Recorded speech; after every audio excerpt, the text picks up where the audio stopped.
A lot of things go into a good NFL meltdown. Ah! Don't talk to me, all right? Knock it off! I wish they had things for them to throw. It's one of those things that you're always looking forward to in a perverse sort of way.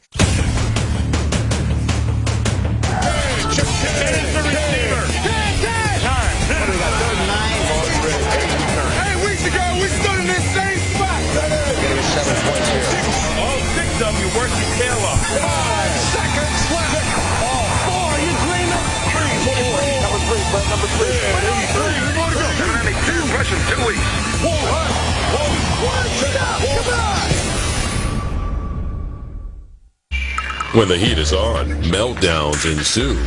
But determining the criteria for what constitutes a meltdown can get a little sticky. Nobody said it was gonna be easy now. Some meltdowns happen every day. And some with a little less regularity.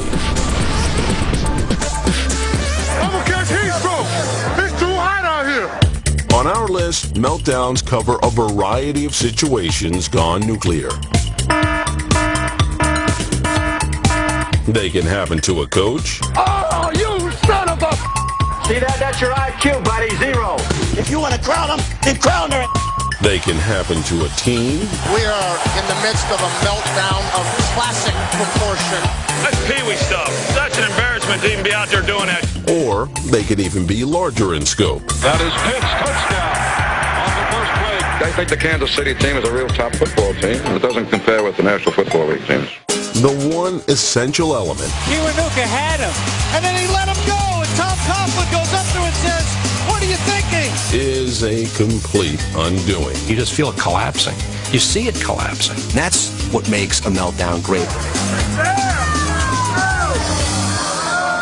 The number 10 meltdown of all time.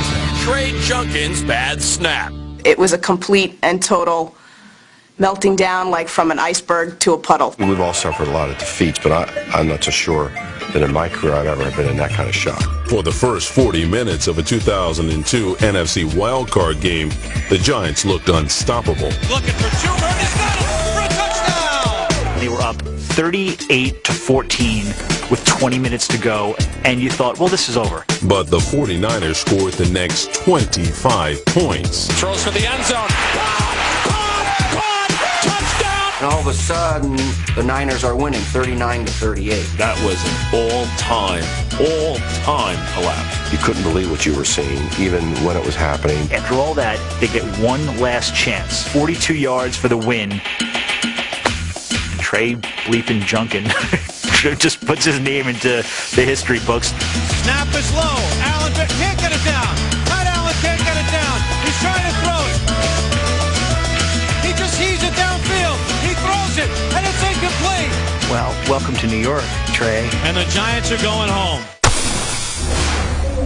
The Giants that year had trouble with snappers all year long. They went through about 37 long snappers. With 5 days to go before the game, they go get Trey Junkin, who's one of the greatest long snappers in NFL history. What a story. I mean, he wasn't even playing football. Trey Junkin was enjoying retirement. Fossil knew him from some shared time in Arizona. The very first thing, being a successful long snapper, you really don't want anybody else to know your name. Trey Junkin had been a snapper for centuries. He was impeccable. He was almost perfect on every snap.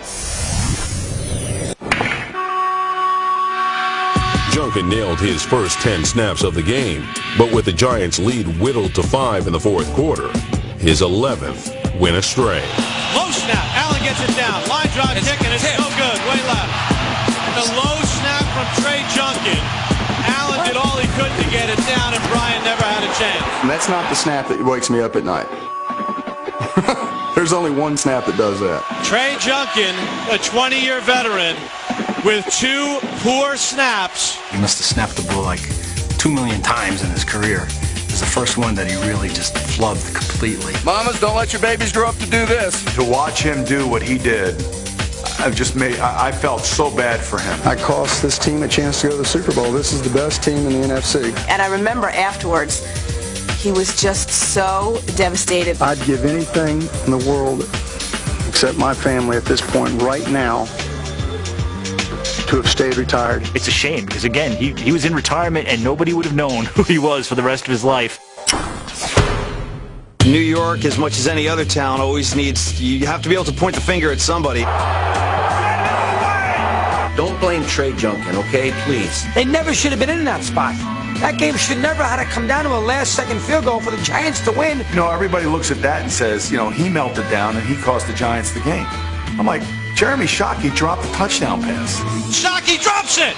You can blame everybody and anybody who wore a uniform, who was on that sideline as a coach that day. You got to make that snap. And when you don't make that snap, everybody knows it's your fault. So he's the poster child of that loss. That's what the National Football League is about. When you're asked to make plays, you have to make them. If you don't, you're going to pay the price. And Trey Junkin is a name who will live in Giant infamy.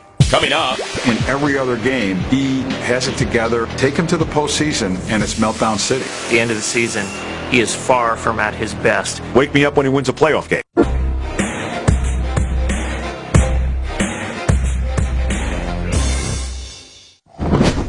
Plenty of quarterbacks have melted like butter in the searing skillet that is the NFL playoffs.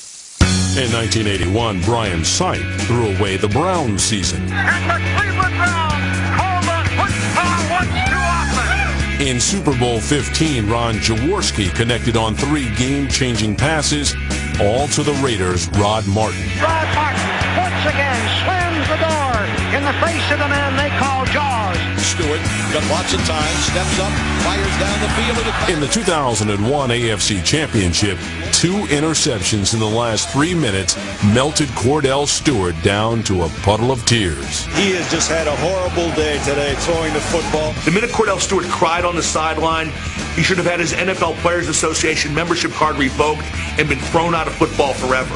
But on our list, a different quarterback gets the game ball for melting down when it matters most. The number 9 meltdown of all time. Tony Romo after December 1st. Tony Romo, top 10, meltdown. Yeah, he stunk it up at the end of the season. In the Cowboys' final game of 2008, Tony Romo delivered an oh no. They bury him again! It was the 3rd straight year he ended the season by melting down. It's a pop fly. This is Tony Romo. After December 1st, Romo was just 5-10 over a 3-year span. And the playoff drought will continue. At the end of the season, he is far from at his best. Tony Romo, in every other game, has it together, but take him to the postseason, and it's Meltdown City. A season is down to 1 play. They're going to go to the end zone. 4th and 11 at the Giants' 23. He's got a little Brett Favre in him. He's a little bit of a gambler, and when you do that, you're going to have some great plays. You are going to have some spectacularly bad ones. Romo back to throw, has time to the end zone, intercepted by the Giants. This is a disappointment of absolutely colossal proportion. The Dallas Cowboys are looking for their first postseason win since 1996. You talk about weird endings. Games don't end that way. There's the snap, the spot. Romo can't get the spot down. That Seattle game, what people don't remember is Tony Romo plays a pretty good game playing his first playoff game. Of course, now it's his legacy. I think it's incredibly unfair. If Martin Gramatica even gets a shoulder on the guy who's running at Romo, Romo walks into the end zone. Did he make a bad play? Yes. Could he even scored on the play? Yes. Your starting quarterback shouldn't be holding your snap to begin with in a playoff game. It's an extra point, for heaven's sakes. Come on! I've never seen an ending to a game like that. What has Tony Romo done to become a media darling? Okay, the snap goes over his head. He runs for a first down against St. Louis. At the 20, Romo gets away from one man, left to the 40, to the 50, first down! Great play. Oh, my goodness. Tony Romo, one of the great starting quarterbacks in the league. When you quarterback the Cowboys and Jessica Simpson's your girlfriend, you know what? Some people are going to hate you. You know, I would hate Romo, but he's not hateable. Isn't it interesting? He's not a hateable guy. I actually like Tony Romo. It's kind of odd. I kind of like his story. Undrafted, rising to the top. The guy has achieved the American dream in my eyes. I mean, he's a scratch golfer, which is just cool. He's dated Carrie Underwood, Jessica Simpson, and he's the quarterback of the Dallas Cowboys. Deep ball, Bryant. Caught it over the corner. Touchdown. Would you trade spots with him? Probably you would. I don't think it's fair to label him a choke artist yet. Too many guys have had problems in the playoffs early in their career only to rebound and do something great. All it takes is one. And people will forget about the botched snap, the interception at the end of the Giants game. Well, we got high hopes. I think it's early to put Romo in that top 10. The number 8 meltdown of all time, Mike Vanderchoke kicks him wide.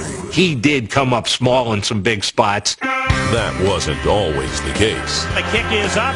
It is good. It's easy to overlook the fact that he was one of the best kickers of his era. In 2003, he won a combined 96 for 96 on field goals and PATs between the regular season and the playoffs. Ball down. Vanderjagt's kick is on the way. It is good. It's good. He's got the record. What he did that year had never been done before. A guy going through an entire season without missing a kick. The problem with Vanderjagt is he ran his mouth too much. The Colts lost the 2002 wild card game 41-0 to the New York Jets. End zone wide open. Touchdown. A few weeks later, Vanderjagt gave an ill-advised interview on Canadian television. Intercepted. Good night, Irene. All week before the Jets game, I'm like, 18, we're going to handle it. Me and you, we're going to win this game. And he's like, well, yeah, okay. I'm like, Peyton, come on, show some enthusiasm. You're the quarterback. We need to win this game. And I just don't see it from him. Some guys have it, some guys don't. Why you would say anything about Peyton Manning when you are just the kicker? Absolutely absurd. You've got to be one of the dumbest human beings in captivity. That was when Peyton Manning came out and called him the idiot kicker. We're talking about our idiot kicker who got liquored up and ran his mouth off. That was how he was characterized, and that was sort of how he was thought of. It was just one of several sarcastic nicknames. Money Mike. Vanderjerk. Vanderchoke. Vandergag. I like Vanderjackass better, actually. Before games, he'd be out there warming up, and he'd wear this T-shirt that said Pro Bowl. When you have to wear a T-shirt that says you're a Pro Bowler, you're probably not a Pro Bowler. That theory gained credibility as Vanderjagt struggled on high-stakes kicks like his overtime attempt during a 2000 playoff game in Miami. Well, there's a whole lot of pressure in this. It's no good off to the right side. Vanderjagt missed it. The kick never had a chance. Yeah, he never made the big kick in a big spot. In 2004, he tried to send a game with the Patriots into overtime with 24 seconds left. The kick is no good. No good. The one I remember the most was the Pittsburgh one. The kick that cemented his spot on our list was his first career playoff do-or-die attempt, a 46-yarder to send the game into overtime. I thought he was going to make it as in the dome. It's at home. Vanderjagt kick is on its way. That kick is long enough, high enough, and it's no good. He missed it. It's no good. Oh, man. Off the side of his foot, it looked like one of my golf shots. And that thing went whoop. Boy, that never had a chance. Never even got close. Scott Norwood gets talked about, but at least you could say, man, it only missed by an inch. In the air. It's got the distance. It is. I don't think that's choke. I think he just missed it. Of course it's okay to call him a choke artist. How can you not? That was a long kick. 46 yards, that's a long kick. You're paid for one thing, is to kick the ball through the uprights when the game is on the line. The Colts ready to celebrate if he makes it. He missed it bad. He missed it badly. Game is on the line, postseason, move on or go home. Do you make the kick? And if you don't... Coming up. It didn't look like there was any team capable of catching them. They had to win one stinking game. One game. Cost the coach's job.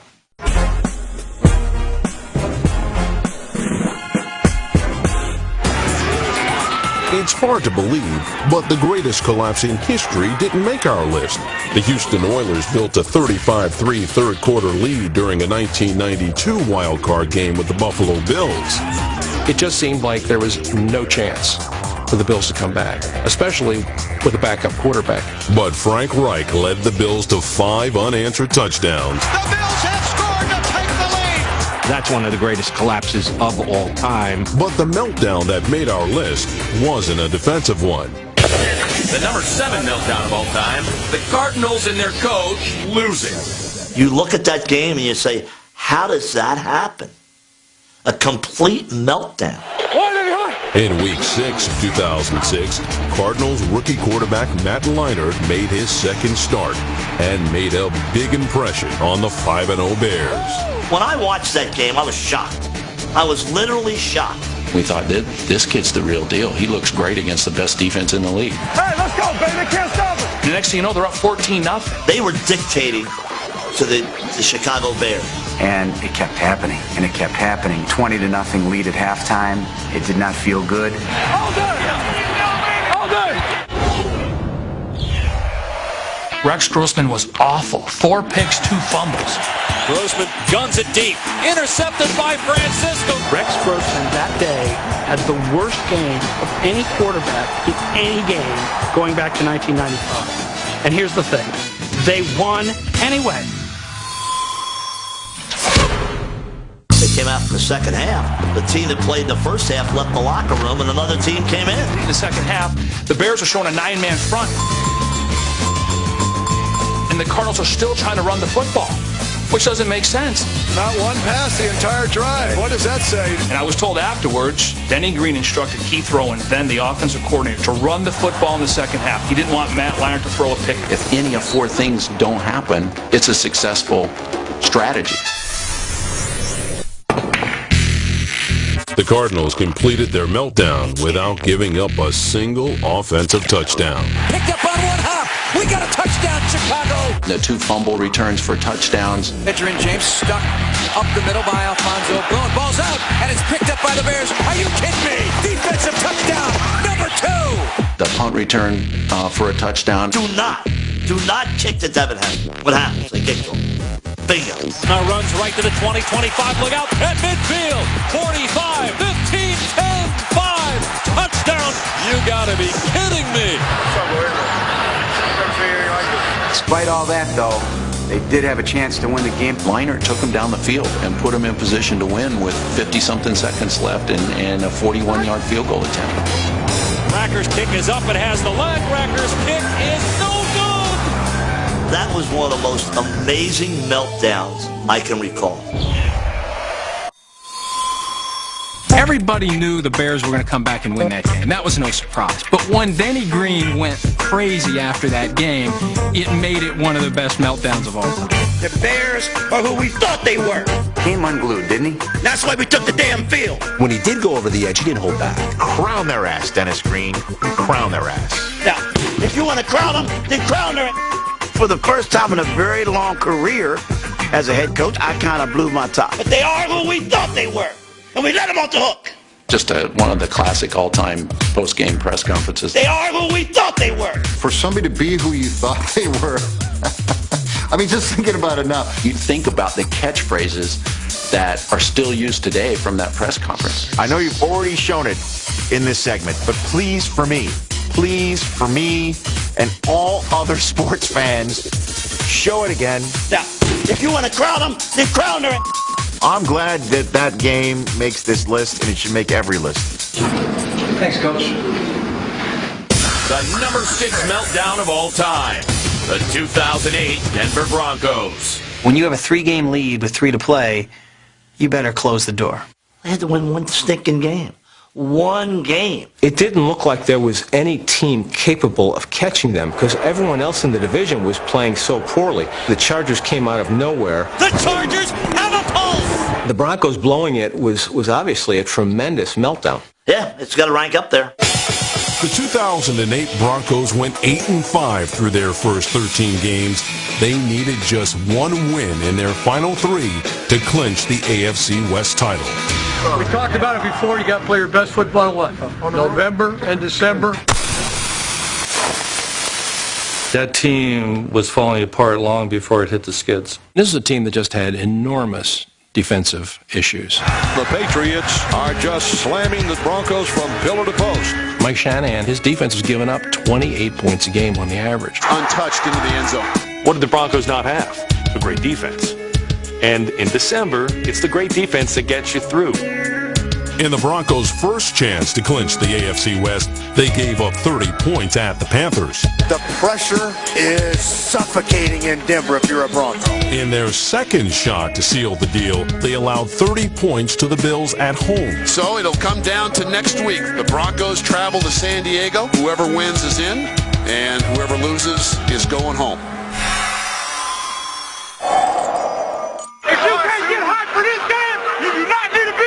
They'd had some blowout games, and of course it completely came unraveled in that last game against the Chargers when they gave up 52 points. In the season finale, Denver became the first team to squander a 3-game division lead with 3 to play.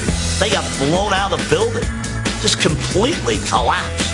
Keeps on going! Touchdown!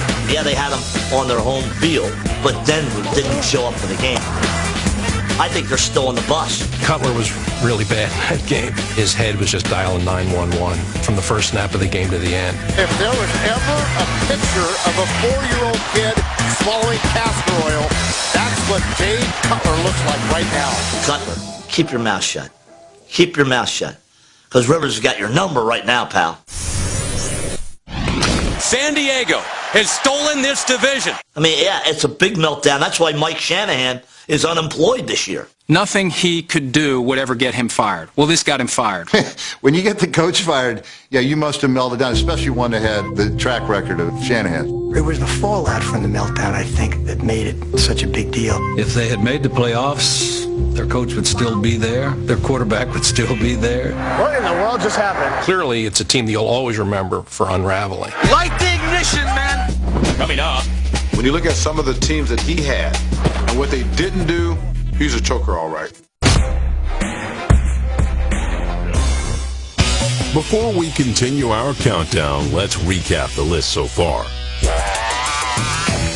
Number 10, Trey Junkin snaps the Giants into a cruel reality. I cost this team a chance to go to the Super Bowl. Number 9, Tony Romo cools off with the weather. Intercepted by the Giants! Wake me up when he wins a playoff game. Number 8, Mike Vanderjagt struggles in the clutch.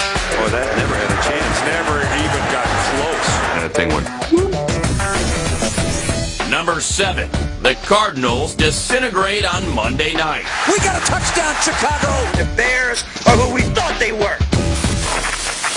Number 6, the Broncos blow the division in 3 easy steps. It didn't look like there was any team capable of catching them. The number 5 meltdown of all time. Marty Schottenheimer in the playoffs. I think Schottenheimer gets kind of an unfair rap for a lot of his postseason failures. It is totally fair to say Marty Schottenheimer is one of the biggest chokers in the history of the National Football League. We're talking about a guy who won more games in the regular season than all but 4 coaches in NFL history. George Halas, Curly Lambeau, Tom Landry, Don Shula. And then also in that group is Marty Schottenheimer, 5-13 in the postseason. Marty's first playoff game as a head coach also featured his first postseason meltdown. At the Dolphins, we were up 21-3 and had a chance to just bury them. But the Brown offense that looked so smooth early on simply melted in the fourth quarter. In 1986, a future Hall of Famer drove Marty bonkers. The Broncos are 98 yards away from where they need to go. 98 yards, the drive. 98 yards in your own stadium, and your fans going crazy. There has to be some bad luck involved there with Marty. I'm not going to put it all on his shoulders.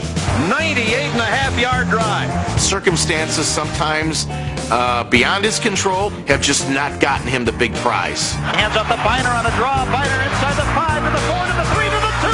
He fumbles the football when the Broncos have it. The Marty Schottenheimers of the world. You lose one big game, and you start thinking about it. There's the snap. The kick is up. It is going to fall short. You lose another one. The fighting team has fallen. Then all of a sudden, your hands start automatically going to your throat, and it's all over. What a bad break for the Chiefs. You have to have a little luck, and if it wasn't for bad luck, Marty wouldn't have any at all. Michael Stewart tried to tear that ball out of there. The Dolphins say, hey, he's got it. He robbed Mark Marcus Allen. If I would give you one criticism of Marty is that at times he plays it too conservatively offensively. In close games, that can come back to haunt you. 42 seconds left to go in the game. A lot of defensive-minded head coaches get into playoff games and they lose games to teams they're better than overall because they don't score enough points. Wide to the left, no good. Glenn Elliott misses his third field goal of the game. And the games come down to one or two plays in the third or fourth quarter. This is 4th and 2.5. This is the game. And if those plays don't go your way, you can lose those games. Knocked away! Incomplete! If you're doing the same old thing, that's not going to inspire anybody, except to lose. To win it in overtime for the Chargers. Kick on the way, towards the uprights. It is no good! As coach of the Chargers, Marty's postseason woes continued. None more devastating than in 2006. This is our day! They go 14-2. San Diego is better than the Pats. I know Brady was there. He had no weapons. McCleary has the interception and he fumbles. Troy Brown makes one of the great plays of all time. Fumbled on the interception. The Patriots have it. That loss to them a couple years ago was as bad as it gets. You want to get to the playoffs? You want Marty Schottenheimer as your coach. You want to win in the playoffs? You don't want Marty as your coach. You can't get around the fact that his team couldn't win the big game. Marty Schottenheimer belongs on a list of guys who couldn't get it done in the big spot. If that defines meltdown, then he's well placed on your list. The number 4 meltdown of all time. Brett Favre throws it to the wrong teams at the wrong time. Brett Favre stunk in the big games at the end and threw way too many interceptions. That was not always the case, of course. Favre built a Hall of Fame resume that included 2 Super Bowl appearances, all the while entertaining football fans like few could. Look at Brett Favre coming off the field. He is so happy. He played the game with such joy and enthusiasm. There's nobody that I've ever seen who has displayed the love of football any better than Brett Favre. But that fun-loving style often went hand in hand with a careless one, even in the playoffs. Intercepted by the linebacker, Tommy Pollard. For an all-time great, he's had some terrible postseason performances. None worse than in the 2001 divisional playoff with the Rams. Quick toss right side. Intercepted Aeneas Williams, 25-20, 15-10, 5 touchdown. The 6-pick game against the Rams is the one that really stands out the most. Brett Favre will force balls into coverage. Yes, he does. Just throwing it everywhere. Stupid passes. Favre tries to force it in down the field. Bad just got worse for the Green Bay Packers. That game just snowballed. Brett pops it over the middle off the hand of Green. Intercepted again. Aeneas Williams left sidelines. 10-5. Touchdown. Unbelievable. When did Brett Favre not throw 6 picks? Well, in a 2003 divisional playoff with the Eagles, instead he threw one doozy in overtime. He is firing deep. Brian Dawkins intercepted. That was just a jaw dropper. From the moment the ball left his hand, it had no chance. Oh, my goodness. Brian Dawkins has probably never had an easier interception in his life. You live by the gunslinger, you die by the gunslinger. In the 2007 NFC Championship game, Favre's team died by him again, as he became the only quarterback ever to throw an overtime interception in 2 playoff games. Corey Webster got the pick. The Giants thought in that game that if you gave him enough time, there would be a moment where they could step in front of one in a key spot. It's unfortunate that that was his last throw as a Packer. Brett didn't get enough on that ball to get it over him. I gotta believe the 2007 championship game is going to make him ill for decades to come. He made more stupid plays, more bonehead plays than any great quarterback that I have ever seen in my life. He's not the NFL's all-time interception leader for nothing. Favre drills the right side of the ball, tipped and intercepted. Yet another interception. As a person who loved watching Brett Favre play, you can almost hold none of it against him. The meltdowns are going to come with successes. You can't separate the two.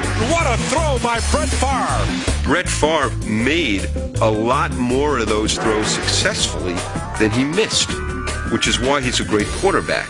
So many people related to the way Brett Favre played. He probably got a little bit more of a benefit of doubt than he should have. Oh, you talk about improvisation.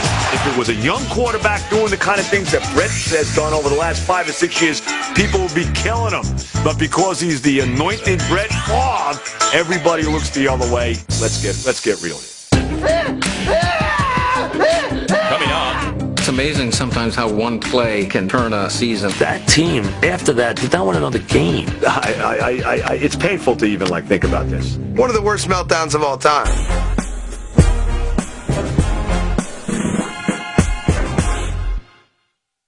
Sometimes even a hot start to the season can't keep a team from melting like wax. I've never been involved in a game where I saw so many guys puking, so let's go do it. In 2003, the Vikings started 6-0, but lost 7 of their next 10 and failed to make the playoffs. There are members of the Minnesota Vikings grieving all over the field. In 1994, the Eagles soared to a 7-2 start. I don't want to go! You got to play like champion! But lost out to finish 7-9. It all collapsed. Rich Kotite was fired by the Eagles for that collapse, but later hired by the team with the number 3 meltdown on our list. The number 3 meltdown of all time. The 1994 Jets. Tell us about the 94 Jets.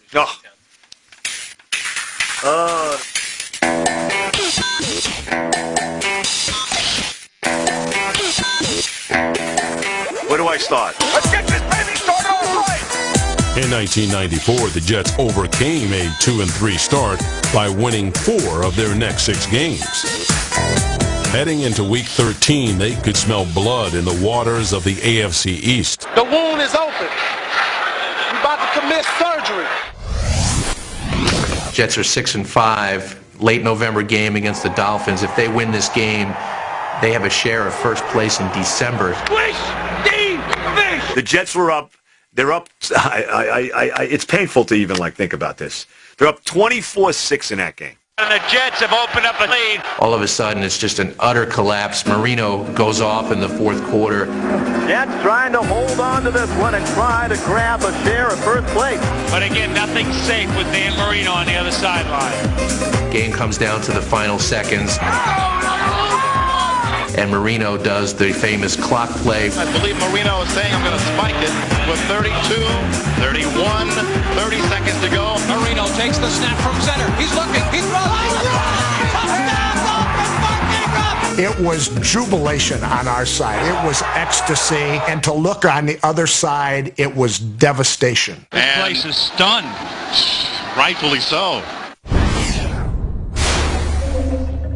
You mentioned fake spike and Dan Marino, and Jet fans, it just sends a chill down their spine. I love this fake spike game. I play it every day. Jet fans started with the Dolphin fans. They're always needling us. Oh, you're a Dolphin fan. Okay, whatever. You're going to be moving to Florida in 10 years anyway, so fake spike game was the greatest. Everyone likes to talk so much about the fake spike, but the amazing thing, that team, after that, did not win another game. That was the amazing thing. I mean, that team couldn't do anything right after that game. It was an incredible meltdown.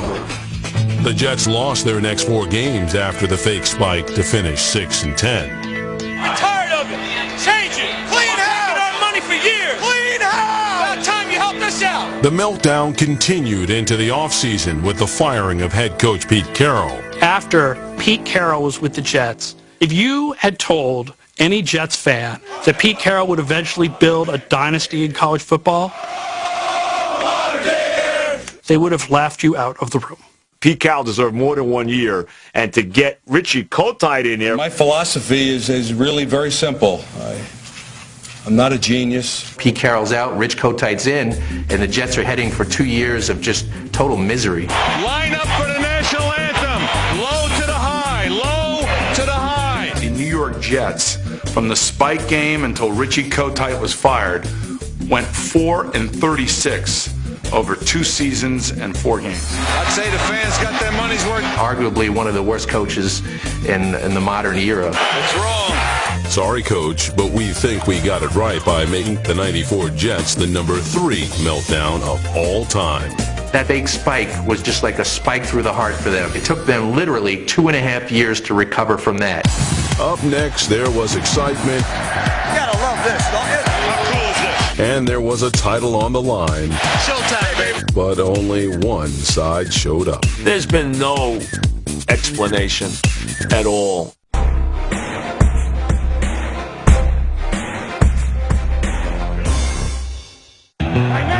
Sometimes a meltdown takes only a single play. In 2006, the Giants were a sack away from finishing off the Titans. Kiwanuka had him, and then he let him go, and Tom Coughlin goes up to him and says, "What are you thinking?" Once in a while, a meltdown spans a number of years. The Dallas Cowboys of the late 60s lost championship after championship after championship and earned the nickname next year's champions. But it was a different multi-year phenomenon that earned a spot on our list. The number 2 meltdown of all time. The AFC in the Super Bowl. 13 games in a row is probably too long a streak. It was such domination by the NFC. Back to back. Number 1. Year after year after year. Cowboys back to back. From the time the Raiders won Super Bowl 18 in 1984 until the Broncos won Super Bowl 32 in 1998, This one's for John. the AFC lost 13 straight Super Bowls and lost them big by an average of 3 touchdowns. What a terrible disappointment for the Bills. Chances are, by the second half, there'd be plenty of time to go to the bathroom. Super Bowl 19 is in the record books. The AFC just kept getting their asses kicked. Kick their ass. It was, for a while in the 80s, a different team every year. It wasn't just the Niners. This defense has been incredible. The Bears, they go 1 year and win big. William Perry has scored. Giants go 1 year, win big. I'm going to go to Disney World. Redskins go next year, win big. Touchdown, Washington Redskins. I feel for the networks there because you've got the biggest audience you're going to have all year, and you got a frickin' blowout on your hands, so what do you do? 9 minutes and 44 seconds left to play in the third quarter. Oh, let's find out what Don Beebe does in his personal life. Beebe said he received hundreds of pieces of mail after last year's Super Bowl. Let's get an update on the Bud Bowl. Whatever works. There's an awful lot of football yet to be played here. They started putting more emphasis on halftime shows and these big elaborate productions. Bruce Springsteen appeared last year. That's a descendant of the AFC losing to the NFC. Washington's first offensive play of the second quarter ignited the most stunning 15 minutes of football in NFL history. The AFC's losing streak ranks number 2 on our list, thanks to some of the biggest meltdowns in Super Bowl history. Touchdown, Washington Redskins. Like the second quarter of Super Bowl 22, when Denver allowed 5 touchdowns. Neil O'Donnell throws 2 bad passes to Larry Brown. O'Donnell threw it right to him. There was no receiver out there. I don't know if there was a miscommunication there or what. The Giants beat the Bills, or the Bills beat themselves, really. Spot in the air. It's got the distance. It is no good. They went 92 yards in 11 plays. It's just totally cyclical. I truly believe in cycles. In the 70s, the Steelers and the Raiders and the Dolphins were the best organizations, and they had to beat each other to get to the Super Bowl. Then you got into the 80s, and the 49ers with Bill Walsh. They are the world champions. And the Redskins with Joe Gibbs. We are seeing a virtuoso performance. And the Giants with Bill Parcells were the model franchises, so they would push each other to these greatest heights. The 49ers have brought the quality of football in the NFL to really a new level. You never think about that when you're playing. 46A boss, on two, right? All you think about is beating the other team. The only time I ever thought about AFC, NFC was in the Pro Bowl, because if we won, we got more money. So let's go AFC. Coming up. That was a classic meltdown. It's timeless. It's like Caddyshack. That is the greatest of all time, and it will never, ever be topped. Drip by drip, we've shrunk our way down to the bottom of the countdown. But before we reveal our number 1 meltdown of all time, let's review our list so far.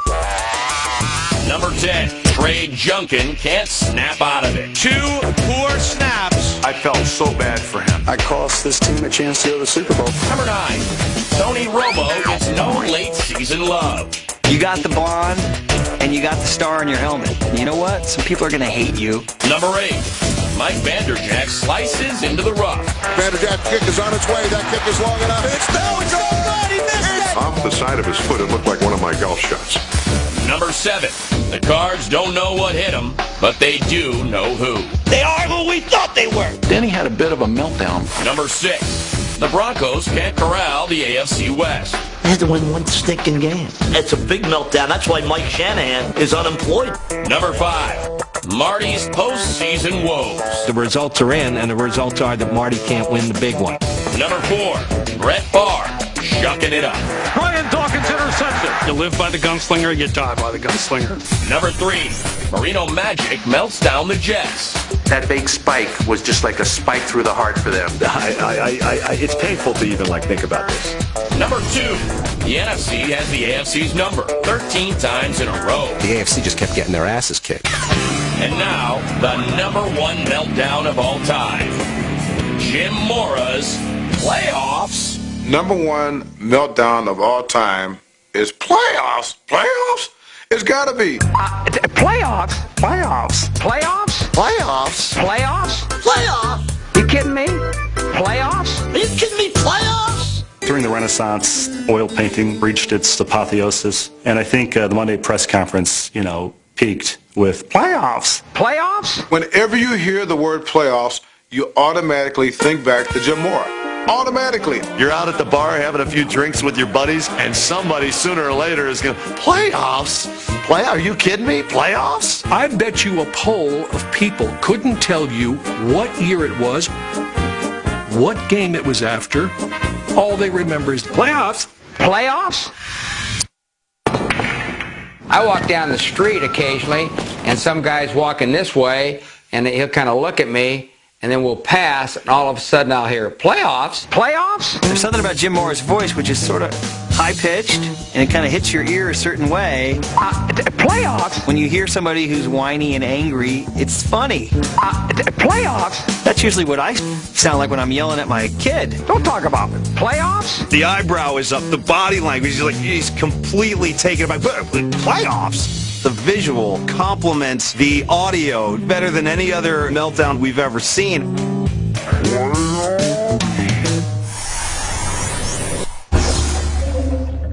I'm very impressed with what a great football player this guy is. And get that on TV. Long before he uttered playoffs, Jim Mora was known for his entertaining press conferences. The NFL needs personalities. You need guys that can provide those sound bites, that can make people laugh. It makes the game colorful. Without Jim Mora, without guys like that around, it does get just a little less interesting. We all love Jim Mora. He said what we all have thought about one time or another. That's pitiful. I mean, it's absolutely pitiful to perform like that. Pitiful. He was very sincere. It was not contrived. Holy crap. I don't know who the hell we think we are when we do something like that. I don't think that Jim Mora knew what was going to come out of his mouth. He was just being himself, and that's what made it so wonderful. We couldn't do diddly poo offensively. We couldn't make a first down. We couldn't run the ball. We didn't try to run the ball. We couldn't complete a pass. We sucked. Please, not now, okay? If that's all people remember about Jim Mora, post-game explosions, then that's really unfortunate because he was a good football coach. I worry that people are going to always think about Jim Mora, saying some crazy thing after a game or something like that. But hey, what can I do about it? It's my own fault. Jim Mora remains the winningest coach in the history of the Saints and once took the Colts from worst to first. But to many, he's remembered for one simple word. Playoffs? As much as he did in the NFL, Jim Mora is going to be known for that little outburst. Playoffs? It's something you don't expect to hear from a football coach. I think comedy is at the essence of it all. Playoffs? It's timeless. It's like Caddyshack. That was a classic meltdown. Playoffs? Love it. Playoffs? Every time I see it. Playoffs? I don't see it enough. Playoffs? I want to see it every day. Don't talk about it. Playoffs? That is the greatest of all time, and it will never, ever be topped. You kidding me? Playoffs?